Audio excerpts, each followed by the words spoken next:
saya ucapkan shalom Bapak Ibu Saudara terkasih di dalam nama Tuhan Yesus. Senang bisa kembali bertemu dengan Bapak Ibu semuanya. Dan kita percaya kita senantiasa bersukacita di dalam Tuhan karena hadirat Tuhan senantiasa memenuhi kita. Amin. Baik Bapak Ibu, kita akan mendengarkan firman Tuhan. Namun sebelum mendengarkan firman Tuhan, mari kita angkat satu pujian untuk kemuliaan nama Tuhan. Kita siapkan hati kita. Kita percaya ketika kita berdoa, maka Tuhan menurunkan tangannya untuk memberkati setiap kita. Amin.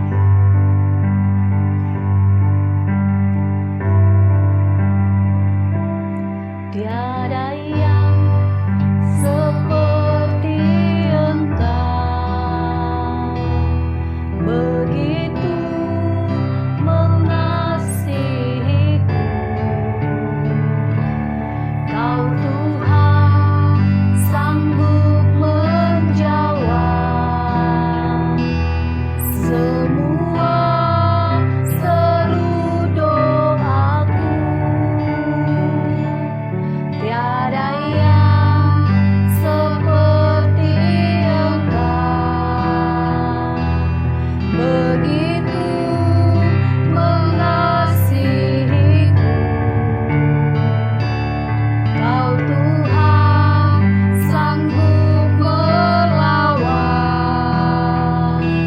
seluruh kehidupanku. Aku percaya Tuhanku ajaib. Kau turun tangan memulihkanku.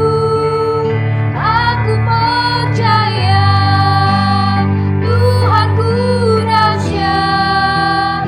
Kau turun tangan memberkatiku.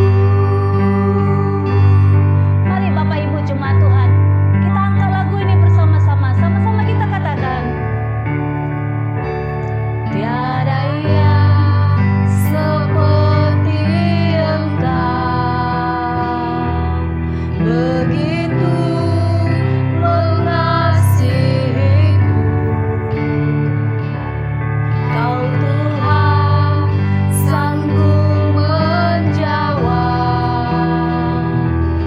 semua seru doaku. Tiada yang seperti-Mu, tiada yang seperti Engkau, ya amin Yesus. Begitu mengasihiku. Kau Tuhan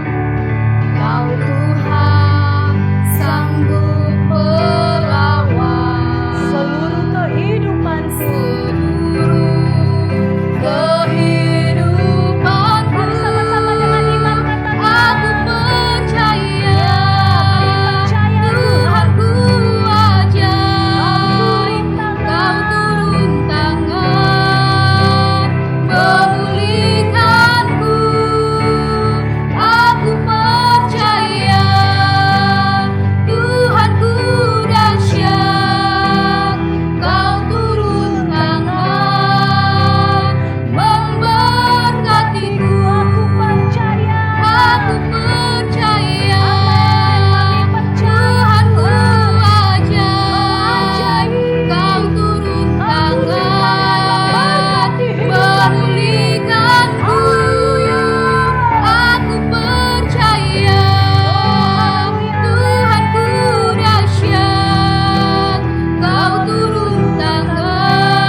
kasih.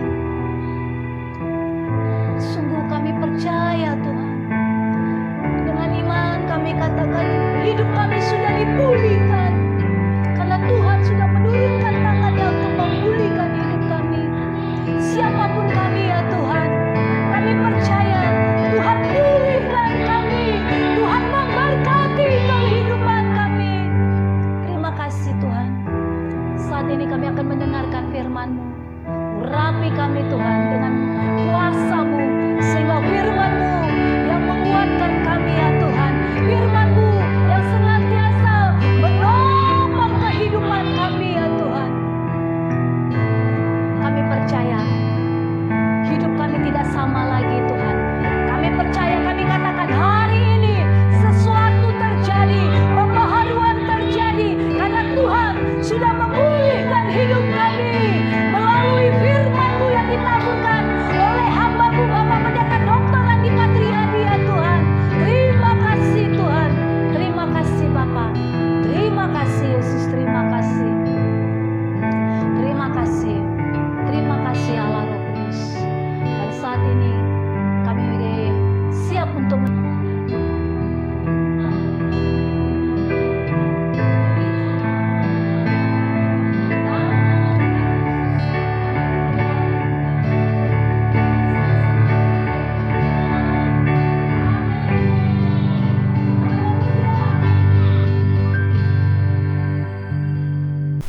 Shalom, saudara kekasih di dalam nama Tuhan Yesus. Sangat senang kembali dapat bertemu pada pagi hari yang indah ini. Saya berharap, berdoa agar kita semuanya dalam keadaan sehat walafiat, tidak kurang satu apapun. Pada pagi hari ini kembali kita akan merenungkan kebaikan-kebaikan Tuhan, firman-Nya. Dan saya yakin Bapak Ibu semuanya udah ready, udah siap untuk itu. Mari kita langsung saja. Kita akan berdoa terlebih dahulu. Kita satukan hati kita. Haleluya. Kembali kami mengucap syukur Tuhan karena kebaikan-kebaikan yang Kau limpahkan atas kami. Kami mengucap syukur pagi hari ini Tuhan masih memberikan napas kehidupan bagi kami, kesehatan yang prima, tuntunan penyertaan, kekuatan, pengurapan, bahkan berkat-berkat Tuhan yang Tuhan curahkan bagi kami. Kami juga mengucap syukur pada pagi hari yang indah ini. Tuhan masih boleh memperkenankan kami untuk kami boleh dengar-dengaran dengan suara Tuhan. Dan biarlah kuasa firman-Mu Tuhan itu akan meneguhkan, menguatkan kami ya Allah. Dan urapi setiap kami, khususnya hamba-Mu yang akan menyampaikan isi hati-Mu. Di dalam nama Tuhan Yesus kami telah berdoa dan mengucap syukur. Haleluya. Amin. Amin Bapak Ibu. Haleluya. Saudara, pagi hari ini kita akan merenungkan bahkan menjawab pertanyaan yang diajukan oleh saudara kita ya, yang kaitannya dengan poligami, perceraian, saudaraku. Dan ya itulah kenyataannya yang kita hadapi di lapangan.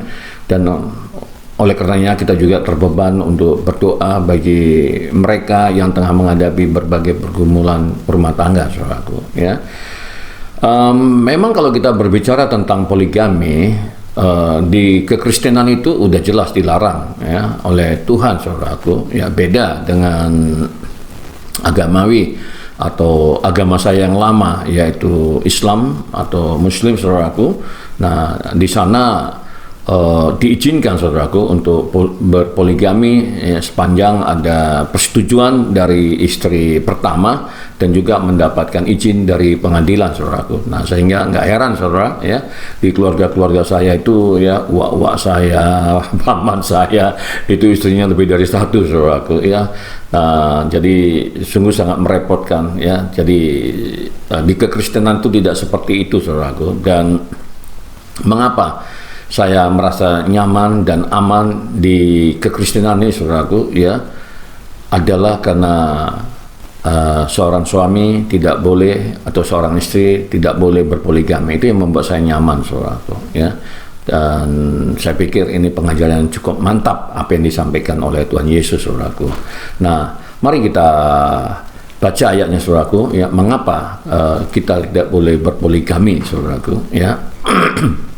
Yaitu diambil dalam 1 Korintus pasal 7 ayatnya yang kedua, saudara, ya, ayat yang kedua. Memang nanti ada 5 ayat, Tapi saya akan bacakan di ayat yang kedua dulu karena ini adalah landasan firman-Nya, saudara. Ya. Nah, di sini dikatakan, tetapi mengingat bahaya percabulan, baiklah setiap laki-laki mempunyai istrinya sendiri dan setiap perempuan mempunyai suaminya sendiri. Itu artinya, saudaraku, ya, setiap laki-laki mempunyai istrinya sendiri, setiap istri mempunyai suaminya sendiri, saudaraku. Jadi sendiri-sendiri, nggak kongsi-kongsi, saudaraku. Ya, jadi jelas kekristenan berlandaskan ayat ini, itu artinya yang tidak mengizinkan untuk berpoligami, saudaraku. Ya. Jadi saya pikir cukup jelas. Namun demikian, saudaraku, ya, kalau ada pertanyaan atau ingin membahas yang lebih dalam lagi, kita bisa bahas dalam sesi khusus, saudaraku, khusus untuk berbicara tentang poligami atau perceraian. Amin, ya. Jadi ini masih prolog saja, masih pembukaan saja, masih introduction saja, seperti itu, ya. Lalu di ayat ketiga, saudara, di sana dikatakan, hendaklah suami memenuhi kewajibannya terhadap istrinya, demikian pula istri terhadap suaminya. Nah, ini hak dan tanggung jawab suami istri, saudara. Lalu di ayat 4, istri tidak berkuasa atas tubuhnya sendiri, tetapi suaminya, demikian pula suami tidak berkuasa atas tubuhnya sendiri, tetapi istrinya. Lalu ayat 5, janganlah kamu saling menjauhi kecuali dengan persetujuan bersama untuk sementara waktu, supaya kamu mendapat kesempatan untuk berdoa. Sesudah itu hendaklah kamu kembali hidup bersama-sama supaya iblis jangan menggodai kamu, karena kamu tidak tahan bertarat, saudaraku. Jadi ada dua hal, saudaraku, ya. Ketika kita sudah berumah tangga, maka ya kita harus melepaskan hak yang melekat atas diri kita sendiri, baik sebagai suami maupun sebagai istri, saudaraku. Artinya, ya, seorang istri, ibu ini biasanya, ya, itu harus melayani suaminya sebagaimana yang diajarkan di dalam firman Tuhan, saudaraku. Ya, gitu juga suami harus melayani istrinya. Jadi jangan mencari alasan untuk tidak melayani, saudara, ya. Jadi nanti kita bisa dimarahi oleh Tuhan Yesus, kan seperti itu, saudaraku, ya. Jadi memang kalau di luar, saudaraku, di dunia, ya, memang ada aturan yang mengatakan, ini aturan negara, saudara, khususnya di negara-negara barat, ya. Di sana istri bisa menolak keinginan suami, saudaraku, untuk kencan seperti itu. Nah, jika suaminya ngotot, saudara, maka si istri bisa mengajukan suami ke pengadilan, saudaraku. Maka ya boleh mengajukan gugatan, ya. Nanti tentu gugatannya atau dakwaannya, saudaraku, ya, melakukan pemerkosaan. Bayangin, saudara. Ya, inilah kalau orang yang hidupnya di luar kebenaran firman Tuhan, saudaraku, ya. Jadi ya seperti itu, saudaraku, ya.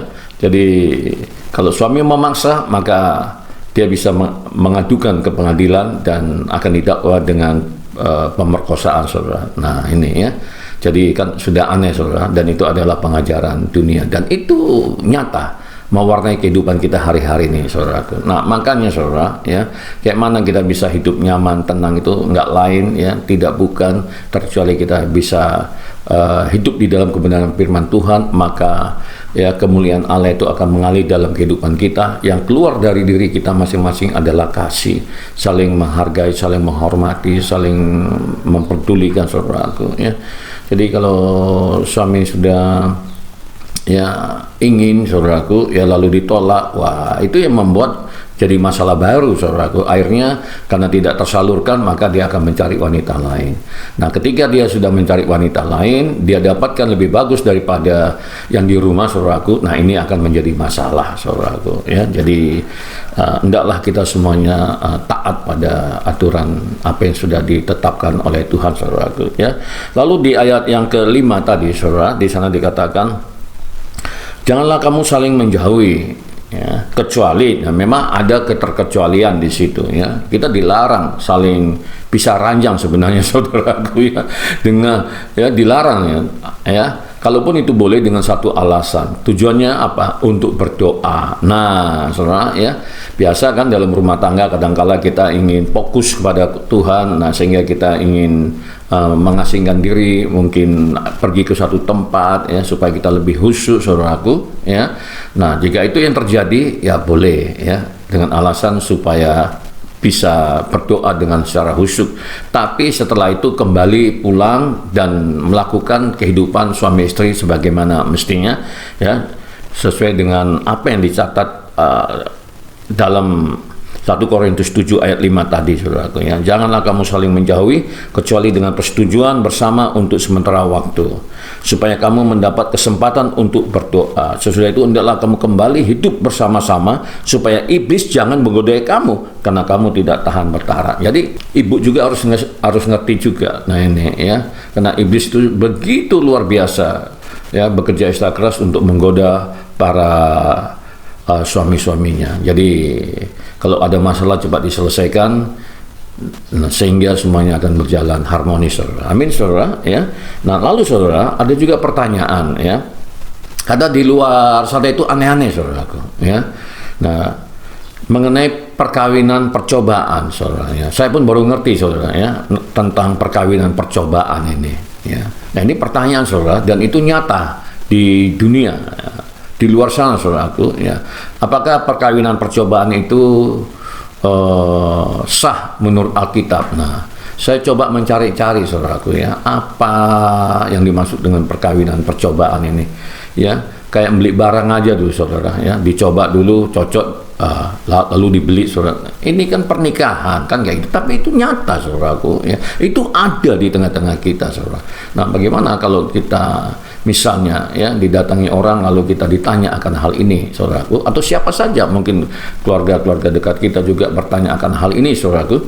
Nah, tentunya kita sebagai hamba Tuhan harus mampu memberikan solusi atau jawaban, saudara, ya. Untuk itulah kita kembali hadir pada renungan pagi hari ini, saudaraku, ya. Nah, saudara, ya, Alkitab menjelaskan, ya, bahwasanya perkawinan percobaan itu sama dengan percabulan. Percabulan itu sama dengan kebejatan seksual. Nah, justru istilah Alkitab ini lebih tegas lagi, saudaraku, ya. Jadi perkawinan percobaan itu sama dengan kebejatan seksual, saudara. Sebagaimana, ya, tertulis di dalam 1 Korintus pasal 6 ayatnya yang ke-18, ya. Di sini dikatakan, jauhkanlah dirimu dari percabulan, saudaraku. Ya, jadi ternyata perkawinan percobaan itu sama dengan percabulan. Ya, saya pun setuju juga apa yang disampaikan oleh Alkitab, saudaraku, ya. Macam beli barang aja dicoba-coba, dijajal-jajal, kan gitu, saudara. Cocok baru dibeli. Loh, ini untuk membangun rumah tangga. Jadi motivasinya pun, saudaraku, ya, kalau kita melakukan perkawinan percobaan, ya tentu tidak ada kepastian hukum di sana. Jelas kembali yang dirugikan adalah pihak perempuan ini. Nah, ini, saudaraku, ya. Pasti saya yakin nanti saudara juga akan menemukan hal-hal yang aneh seperti ini nanti kalau sudah melayani, ya. Dan mungkin juga di antara saudara juga, karena saya tahu beberapa di antara sahabat-sahabat saya yang tengah bersama dengan saya ini juga adalah hamba-hamba Tuhan, ya.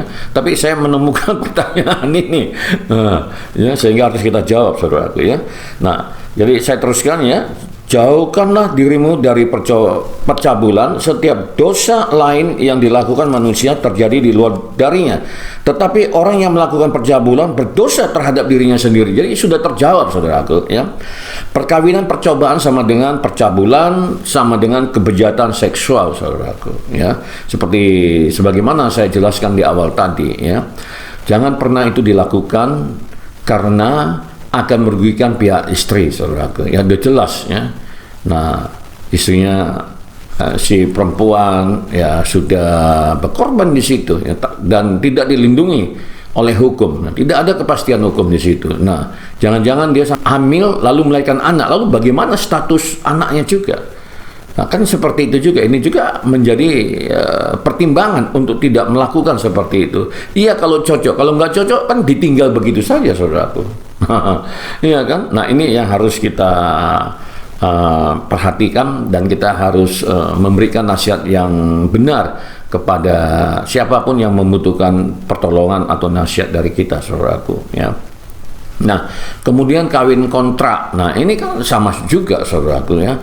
Nah, itu memang, ya, kalau di luar sana agamawi ada yang mengajarkan, ya, itu sah-sah saja, kan kayak itu. Tapi di kekristenan ini masalah moral ini sangat sensitif, ya. Tuhan Yesus itu sangat tegas, saudaraku, ya.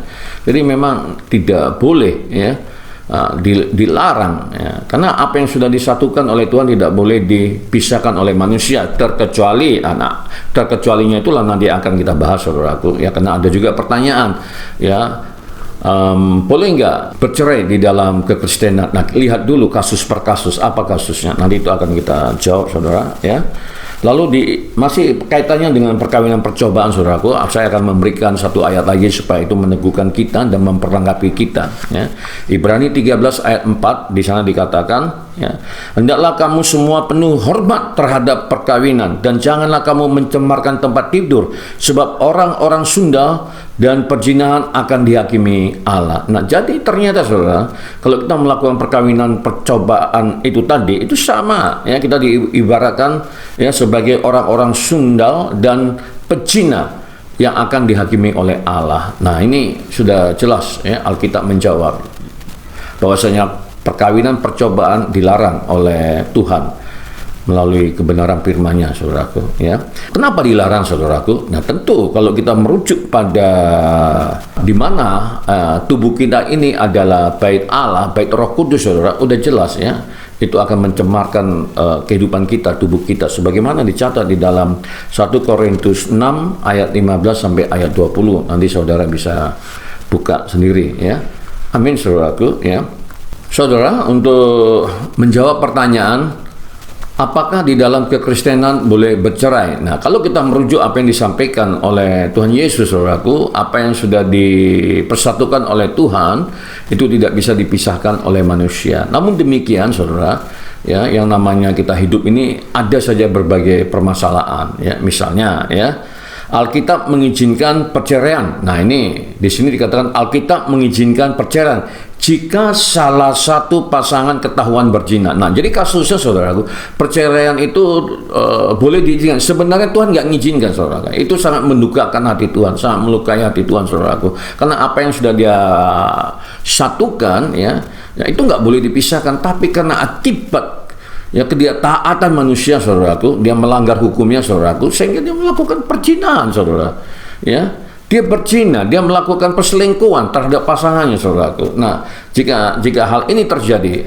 apakah perceraian? Ya, tentu pihak istri kan merasa tertekan, merasa nggak enak, saudara, merasa dihianati, ya. Nah, ya, apakah perceraian itu boleh dilakukan, saudara, kalau alasannya berzina? Ya, nah, Alkitab menjawab, saudaraku, ya, meskipun itu tidak dikehendaki oleh Tuhan, tapi atas dasar, ya, atas dasar perbuatannya sendiri, saudara, atas dasar kehendaknya sendiri, bukan kehendak Tuhan, saudaraku. Ini yang harus dipahami, ya. Nah, Alkitab menjawab boleh, saudaraku, ya. Jadi di situ dikatakan pasangan yang merasa disakiti berhak mengajukan gugatan cerai. Ini merupakan keputusan pribadi, itu yang saya sampaikan tadi, seperti yang tertera di dalam Galatia 6 ayat 5. Saudara, ya, di sana dikatakan sebab tiap-tiap orang akan memikul tanggungannya sendiri-sendiri. Nah, situ, ya, saudara. Jadi ini atas kehendak pribadi, atas kehendak sendiri, bukan kehendak Tuhan, saudaraku, ya. Nah, lalu pertanyaannya, saudara, ada juga lagi banyak pertanyaan yang masuk, saudara, ya, ketika kita mulai merenungkan tentang kaitannya dengan keluarga, saudaraku, ya. Nah, kasusnya seperti ini, ya. Ada seorang ibu, saudara, suaminya selingkuh, lalu mau menikah, saudaraku, ya, mau menikah, dan suaminya ngotot ingin menceraikan istrinya, saudaraku, ya. Nah, inilah kenyataan, saudara, yang kita hadapi di tengah-tengah masyarakat, dan ini orang percaya, saudaraku, ya. Jadi suaminya selingkuh, berpaling, dan ingin menikahi selingkuhannya, saudaraku. Lalu pertanyaannya, bagaimana? Sesungguhnya si istri tidak mau cerai, saudaraku, tapi si suami ngotot. Nah, lalu bagaimana mengenai si istrinya ini? Dia berdosa apa tidak, saudaraku? Nah, ini pertanyaan. Jadi dia, ya, kalau memang udah ngotot, saudaraku, dia juga berkata, ya sudah, saya nggak bisa paksa-paksa, nggak bisa larang-larang, karena semangatnya mau berpisah aja, mau bercerai saja. Tapi pertanyaannya bagaimana dengan saya? Apakah saya berdosa di hadapan Tuhan? Nah, saudaraku, ya. Nah, tentu karena ini bukan kesalahan si istri di rumah baik-baik, merawat anak, membesarkan anak, melayani suami, saudara. Tapi si suami ini, nah itulah saudaraku, ya. Dirasuki, saudaraku, tidak mampu mengontrol kedagingannya sehingga dia berpaling kepada perempuan lain dan ingin menikahinya dan ngotot untuk menikahinya, saudaraku, ya.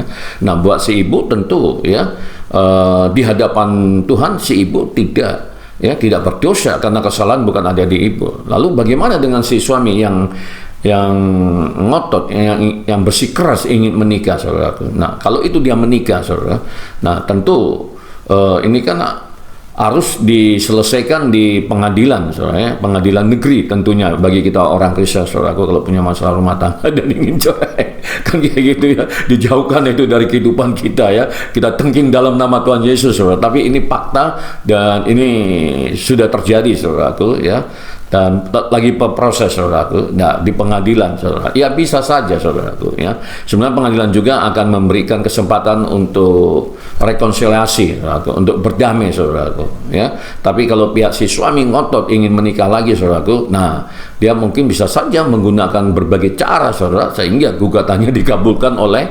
pengadilan dan akhirnya dia dapat menikah. Nah, pertanyaannya, ya, apakah si suaminya itu sah di hadapan Tuhan? Maksudnya apakah dikenan oleh Tuhan, saudara? Maka Alkitab menjawab tidak, saudaraku, ya. Tidak, saudara. Dia dianggap melakukan perzinahan. Nah, jadi seumur hidupnya dia dianggap melakukan perzinahan dengan istri barunya, saudaraku, ya. Dan jelas orang-orang seperti ini tidak akan menerima kerajaan surga, saudaraku, ya. Jadi inilah yang harus kita pahami bersama, saudaraku, ya, karena banyak sekali kejadian-kejadian yang dialami hari-hari ini, saudara, di lapangan. Amin, saudara, ya. Saudara, pagi hari ini ada baiknya juga kita bersama-sama untuk mempelajari tentang moralitas seksual, saudaraku, ya. Paling tidak di sini, saudaraku, ya, saya mencatatnya ada 4 hal, saudara, dan ini bukan hanya berlaku bagi mereka yang berkeluarga saja atau berumah tangga saja, tapi ini juga berlaku bagi saudara yang masih melajang sendirian atau single, saudaraku, ya. Yang pertama itu adalah hubungan senggama hanya diizinkan bagi mereka yang sudah menikah dan disetujui setelah diberkati Allah dalam keadaan itu saja. Nah, kita tahu itu, ya. Tapi ayat-ayatnya kita juga perlu belajar, saudara, karena nanti bisa saja mereka akan menanyakan landasan firman-Nya, saudaraku, ya.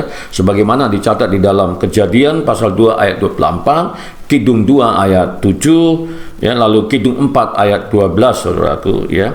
Nah, di sini juga dikatakan melalui pernikahan suami dan istri menjadi satu daging menurut kehendak Allah, ya. Kesenangan jasmania dan emosional yang dihasilkan dalam hubungan pernikahan yang setia telah diciptakan oleh Allah dan dihormati olehnya, saudaraku, dan ini menjadi perhatian kita, saudaraku, ya. Lalu yang kedua adalah mengenai perzinahan, saudara, ya.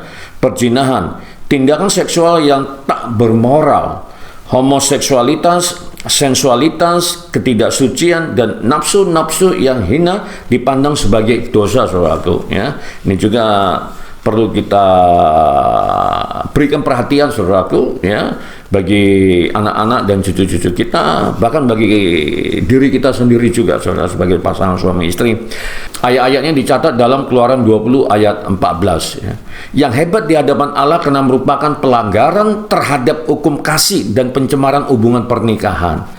Dosa-dosa semacam itu dikutuk dalam Alkitab, sebagaimana dicatat di dalam Amsal pasal 5 ayat 3, saudara, dan menempatkan seseorang di luar kerajaan Allah, ya, sebagaimana dicatat di dalam Roma pasal 1 ayat 24 sampai ayat 32, lalu 1 Korintus 6 ayat 9 sampai ayat 10, lalu Galatia 5 ayat 19 sampai ayat 21. Ini ayat-ayatnya penting, saudara, kita sebagai pelayan Tuhan, hamba Tuhan.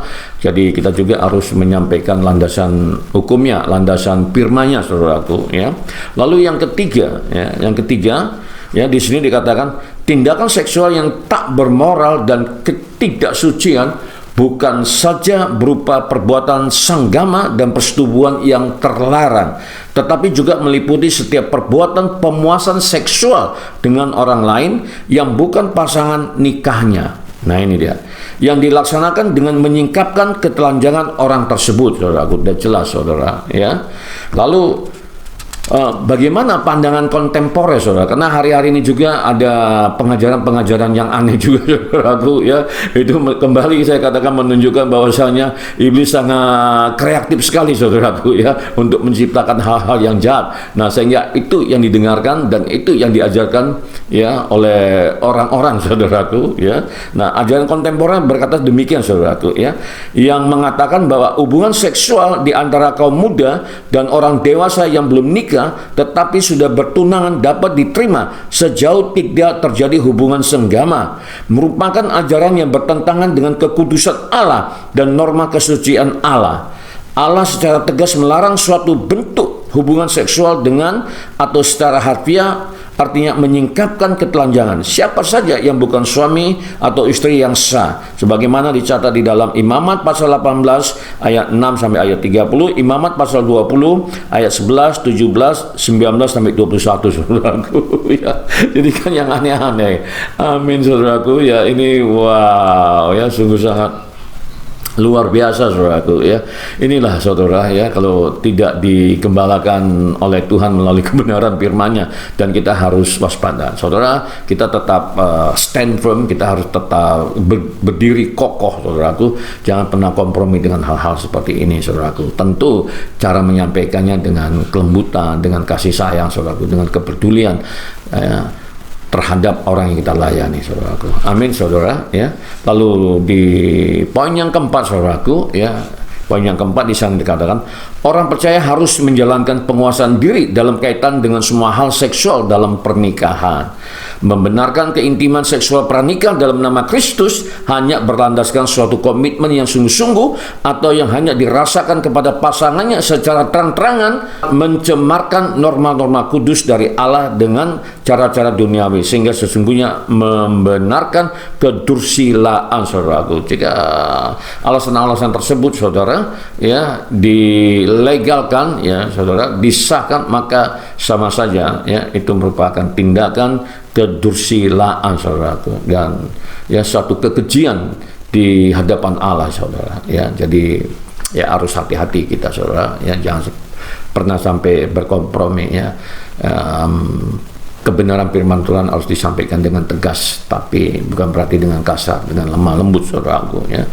Saudara, ya. Lalu berikutnya, ya, setelah menikah keintiman seksual harus terbatas pada pasangan nikahnya saja. Alkitab menyebutkan penguasaan diri sebagai salah satu aspek buah roh, saudaraku. Kelakuan yang positif dan murni bertentangan dengan permainan seksual, pemuasan seksual, perzinaan, dan ketidakmurnian. Komitmen iman seseorang terhadap kehendak Allah dalam hal kemurnian akan membuka jalan untuk menerima karunia penguasaan diri oleh Roh Kudus ini, saudaraku. Amin, saudara, ya. Jadi banyak hal, saudara, yang sudah kita diskusikan, yang merupakan renungan kita, saudaraku.